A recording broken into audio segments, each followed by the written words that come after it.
Section 4.3 of Chapter 4 will round out genes and genomes as we talk about chromosomes and chromatin. So we'll talk about specifically the structure and composition of chromatin, as well as the epigenetic transmission of what's known as centromeres. Epigenetic very simply meaning that it is the gene expression that's passed down from a parent cell to daughter cells without altering the actual gene itself. And finally, we'll talk about telomeres and their specific function on the ends of our DNA chromosome. They also maintain chromosome stability. Now, in prokaryotic cells, we know that the DNA is constructed into a loop, otherwise known as a plasmid DNA. But in eukaryotic cells, we have a lot of DNA that needs to be packed in a very, very tight space. And looking at different types of genome size of different types of organisms, and some of which are very familiar to here, the genome size does not always follow the number of chromosomes. So very simply look at Saccharomyces cerevisiae. The smallest genome size has 16 chromosomes in a haploid cell. Otherwise, the Arabidopsis thaliana has almost 10 times more of the genome size, yet only has 5 chromosomes. And look at the bottom end here. Look at the human genome size at 3,100 megabases. Of course, we have 23 chromosomes per haploid cell. Now, the human length of the DNA chain is about 2 meters long, but it has to be packed into a small nucleus about the size of 5 to 10 micrometers. So to condense that DNA into very, very tight packages, we need to condense it into what's known as chromatin. So chromatin is going to have a combination of DNA and histones. And very simply, it'll have twice as much protein than it does DNA. And the proteins are going to be known as the histones H1, H2A, H2B, H3, and H4. So H1 is the largest one, which will help anchor the actual histones to the rest of the DNA strand to form little beads. So it'll have a larger molecular weight of 20,500 Daltons and about 244 amino acids with a high percentage of lysine and arginine. The other histones you see here, H2A, H2B, H3, and H4, are going to form what's known as an octamer. So each one is going to be paired as you wrap around the DNA around those 4 core proteins of the histone. And when we wrap the DNA around the different types of histones, we have what's known as the nucleosome. These form little beads on a string, very simply, for the DNA to be wrapped around. And this can actually help further condensation of the particular DNA strand, give us the very tightly packed chromosomes. These are first discovered by a gentleman by the name of Roger Kornberg back in '74. So very simply, he took micrococcal nuclease, which is a bacterial nuclease, to basically dissolve the different DNA fragments. And he found that the DNA fragments were about 200 base pairs long that had the nucleosomes on the beta string. Compared that to naked DNA, and very simply, he had randomly sized fragments. So there was some kind of pattern and cohesion with eukaryotic DNA that he was able to discover. Now here's a closer look of the nucleosomes on the DNA strand. So very simply, the H1 histone is going to basically close the loop, as the loop of DNA is going to wrap around 2 pairs each of the histones H2A, H2B, H3, and H4. So that forms the bead or the nucleosome core. The linker DNA is going to basically bind between the different histone proteins as well as the non-histone proteins in interval base pairs, about 200 base pairs. So very simply, you see how one is going to be more on the top, one which is the bottom. This actually allows more folding of the particular DNA part of the strand, which allows more tightly packaged particles. And another test that Roger Kornberg had performed was known as a gel electrophoresis. For those who are into forensics or looking to do any kind of DNA fingerprinting, this is the test of choice. So very simply, when you use the micrococcal nucleus, very simply, it'll break down the fragments of DNA in different weights by different base pairs. And by letting them pass through the gel and actually timing how quickly they move, these smaller base pairs will actually be further away or actually move more quickly away from the larger base pairs, which will give us very distinctive bands found on the migration of DNA on the gel electrophoresis. So very simply, if you are having, let's say, a suspect, you find suspect's blood in a certain area, and you're able to take a blood sample of the scene of the crime as well as someone who is a possible suspect, and very simply, if these things will match up, then you know pretty much that person is the person who had done it. So this is actually a very good test to use. It's fairly significant and fairly sensitive as well. So having 2 distinct individuals may not have the exact same DNA spread that you'll see here. Unfortunately, the textbook does not really go much into this, but if you look for further reading, if you Google gel electrophoresis and DNA fingerprinting, you'll see this is a very actively practiced technique in the field. And then finally, using electron microscopy, we were able to see the actual chromatin appearance here as beads on a string. So you can see the different areas of the linker DNAs as well as different nucleosomes that you can see here. And you see that most of them go in alternating fashion, let's just say up, down compared to the actual bead itself, to the actual string. So this is an uncondensed area of the chromatin. So most of the time the uncondensed areas will tend to be more easily accessible for gene expression, whereas if it's more tightly wound, these tend to be a little more, or I should say a little less accessible. So those are areas of DNA that tend not to be quite as expressed. Now, packing the different layers of the DNA strand into histones can actually increase the folding by 6-fold, according to our textbook. The individual histones that we talked before, as we know, once it's actually translated from the amino acid chains and actually starts its initial folding, before it's fully formed, it'll have to go through different types of what we call post-translational modifications. So maybe acetylized, phosphorylized, methylized, so on and so forth, that actually will determine how much of a link we're going to have between the nucleosomes and also the orientation. Now, besides the actual histones, we also have the non-histone proteins that are also going to be integrated in the chromatin. And they're going to be more specific depending on the actual condensation of the different areas of the DNA molecule.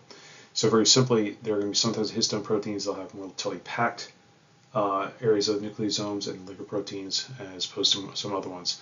As mentioned before, it really kind of depends on how much gene expression we're expected to have in that particular region of the DNA. When we talk about condensed or decondensed chromatin, we have two different terms that we use.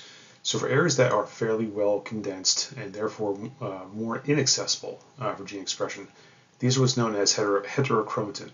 So if you look at a standard cell in the interphase stage, the heterochromatin tends to be the most tightly packed areas of the DNA, as you can see here, in the darker portions of the nucleus. So that takes up about 10% of the interphase chromatin for the nucleus. So if you're looking at areas that are going to be less condensed or more active with gene expression, this is what's known as euchromatin. So these are more decondensed to allow proper binding sites to allow the start of the gene translations. Now this can vary from cell to cell, also chromosome to chromosome. As we mentioned from the last section, if you look at women who have the 2 X chromosomes, one X chromosome is usually inactive, so it's usually going to be bound and therefore being inaccessible. So that will have a tendency to have a lot more heterochromatin because, again, the chromosomes are simply not needed being inactivated, so therefore it will be a lot more condensed than, say, the more active opposing X chromosome, which will have more euchromatin that will have heterochromatin. We talk about chromatin in the interphase state. So what happens during mitosis? Well, very simply, it will condense even more so, up to 10,000-fold, into chromosomes as you see here. So as you can surmise, once it's actually densely compact into the heterochromatin phase, they are pretty much inaccessible for gene expression. So we tend not to see any kind of RNA synthesis or transcription during the mitotic division. So in this case, we see more so in the metaphase area. You see more of the condensation of the chromosomes to get ready for cell division. Now, this is a scanning electron microscope slide of the chromosomes here. The color has been added. We're going to look at the next slide here, which will show us the identifying bands, which some of you may have done back in high school possibly, or even other classes in college here, that help us match up different chromosomes.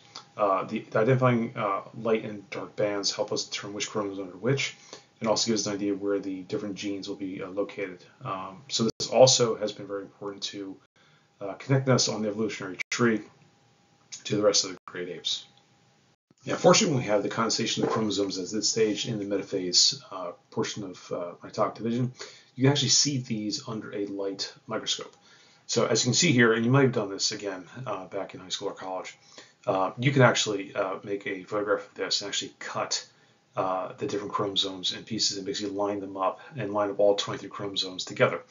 So very simply, the chromosomes will match up with the differing bands of the light and dark areas, which with the right kind of stains can identify whether there's more adenosine and thymine areas versus guanine or cytosine rich DNA sequences that gives us that overlapping bands to help us identify each individual chromosome. I'm sure most of you can do mitosis in your sleep, but I'll go through different stages very quickly here. Just kind of connect the facts of different types of chromatin that we see in the cell during different stages. So normally in interphase state, we have decondensed chromatin, so it's going to be in the euchromatic state, with again approximately 10% in the heterochromatic state.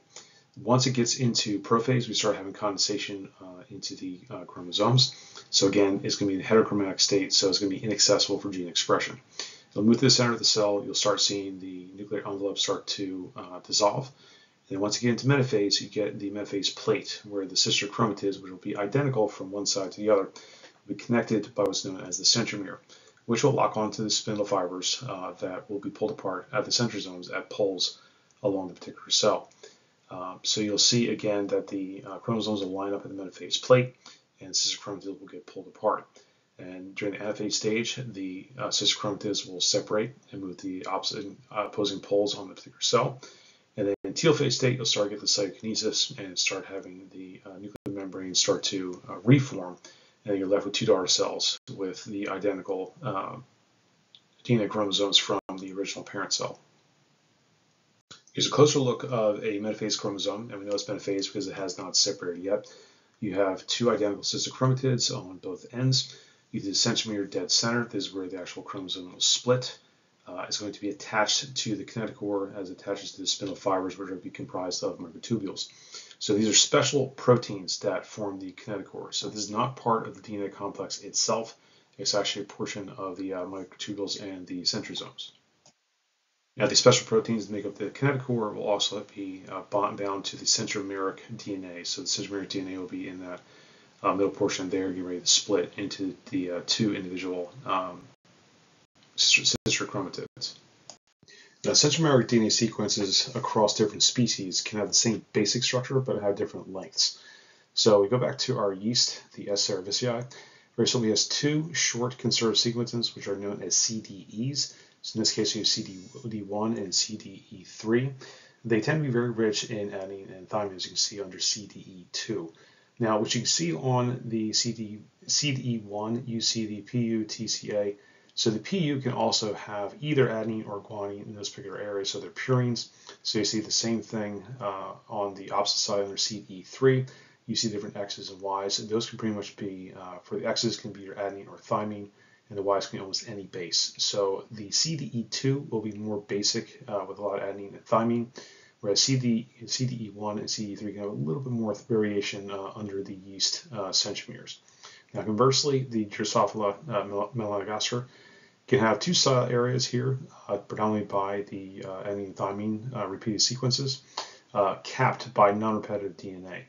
Conversely, on the opposite side there, you see a different type of satellite there, which has a lot of adenine and guanine. So again, a little different than what you normally see with the yeast centromere. With the human, however, it tends to be a lot bigger. As you can see, it's about 1 to 5 megabases compared to the 420 kilobases, or the 125 base pairs for the yeast. But very simply, the human section is going to be very highly enriched adenine thymine as the other two centromeric DNA sequences you see here. But they're going to be in what's known as 10 repeats. That's going to span about 5 million base pairs. Remember we talked about histones a couple slides back. Now we talk about centromeric chromatins, a little bit different, where there's going to be a different type of histone that's used called CENPA, CNP-A. So these particular nucleosomes will carry the different types of CNP-A protein, which basically helps regulate the length and also the composition of the different types of centromeres. So very simply, the yeast, the S. cerevisiae, was very easy to see what kind of sequence we see for centromeres, but it's a little tougher to see in the longer sequences that you see in Drosophila as well as the human. But this unique histone composition here is evidence of what's known as epigenetic inheritance. In other words, these particular nucleosomes get passed down from parent to daughter cell by themselves. It is not dependent on the actual DNA itself. So very simply, the DNA could be vastly different from one species to the next. However, the actual CENPA nucleosome found in most eukaryotes is basically inherited down from a different line than, say, DNA. So in this slide here, the actual CENPA takes the place of the H3. So very simply, you'll have the H2A as well as H2B and also the H4. and then two molecules of the, two proteins of the SEMPA within the nucleosome. And you see here under the first couple lines, you see the chromatin, the centromere is going to be replicated. Then we have two distinct lines here. So what happens is these particular centromeric nucleosomes will actually self-regulate or guide themselves into creating more of the SEMPA-containing histone core octamers. So again, 8 proteins together with a nucleosome is known as an octamer. So you can see on the last strand on the bottom here, you see a combination of the old parental SEMPA molecules found within the nucleosome, as well as the newly created SEMPA-containing histone core molecules. So again, this is a different style of inheritance. It is known as epigenetic inheritance. Now, eukaryotic chromosomes, we have telomeres, which are going to end cap the different strands of the DNA molecule along the chromosome. So very simply, without the telomeres, the DNA can be very unstable. As you remember from the biology course, we have a 3' overhang after replication, which can actually unzip the DNA and actually have it fracture in different sequences. These different telomeres tend to be have different base pairs that will end in tag base pairs, either TTA-GGG or TT-GG-GG in a telomere repeat, as you can see here.